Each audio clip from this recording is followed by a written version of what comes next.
तो फिर हेलो, ये है चाइनीज रिमाइंडर थ्योरम। अब इसको यूज़ कैसे करते हैं? तो फिर मान लो कोई क्वेश्चन है, ये x is congruent या x is equivalent to 1 mod 3 और x is equivalent to 2 mod 7। तो फिर x की वैल्यू क्या होगी या फिर क्या पॉसिबल वैल्यूज? तो फिर देखो, तो फिर पहले सबसे पहला क्या है कि x naught is equivalent to dash into 3 plus dash into 7, क्योंकि ये है मतलब एक्चुअल मेथड कि ये जो है और ये जो है इसको हम लोग को इधर और इधर डालना होगा, ठीक है, मतलब वैसे करके लिखना होगा। अब उसके बाद देखा जाए कि यहाँ पे देखो कि पहले जो है 1 था मेरा ये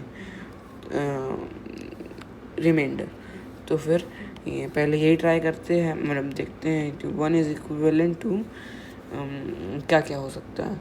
तो यहाँ पे अगर और ये तुमको जब तुम चेक कर रहे हो तो फिर यहाँ पे भी इसका वैल्यू इधर जाएगा और इसका वैल्यू इधर जाएगा, ठीक है। मतलब हम लोग यहाँ पे वही सेम इक्वेशन को एक अलग तरीके से लिख रहे हैं, ठीक है। तो अब देखो, अब जब हम लोग 1 इज़ इक्विवेलेंट टू मॉड 3 ऐसे लिखे, तो उसके बाद हम लोग यहाँ पे, अच्छा तुम ही बताओ, देखो कि जब तुम इसको इससे डिवाइड करोगे तो फिर तुमको क्या रिमाइंडर मिलेगा?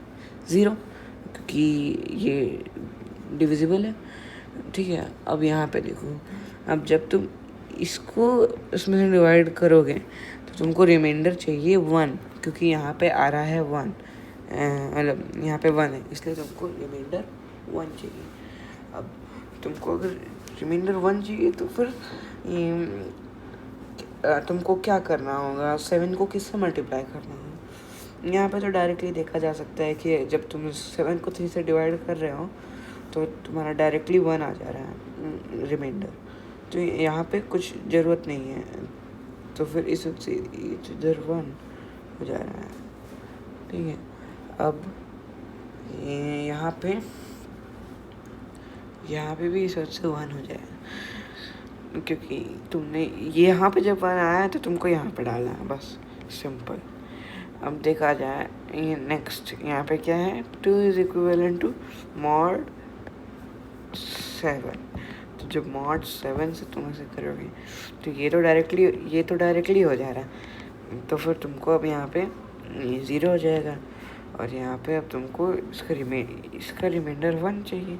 तो इसका रिमाइंडर 1 तुमको कब मिल सकता है, ये तुमको सोचना होगा। तो फिर 3 इंटू 3 से हो पाएगा क्या? नहीं, -1 हो जाएगा। अच्छा नहीं, सॉरी, रिमाइंडर तुमको 2 चाहिए ना, हाँ सॉरी। तो जब रिमाइंडर 2 चाहिए तो इस वजह से हम लोग क्या करेंगे, 3 को किससे मल्टीप्लाई करेंगे? 3 को 3 से मल्टीप्लाई कर देंगे, डायरेक्ट आ जाएगा आंसर। तो फिर यहाँ पे 3 लाइक यहाँ पे 3, तो यहाँ पे 3, ये जो इक्वेशन है इसको यहाँ पे लिख देते हैं, x naught is equivalent to 9 plus 7, और यहाँ पे मॉड 21, ये मैं बताना ही भूल गया कि स्टार्टिंग में इस जगह पे यहाँ पे होगा मॉड 21, क्योंकि ये दोनों को प्राइम है, इसीलिए दोनों को मल्टीप्लाई डायरेक्टली कर दे रहे, नहीं तो फिर एलसीएम होता प्रोबेबली। हाँ, तो जब यहाँ पे अब 9 प्लस 7 किया जाएगा तो फिर हाँ ये तो मॉड 21 है, तो उसके बाद x इक्विवेलेंट टू क्या था, 16 मॉड 21।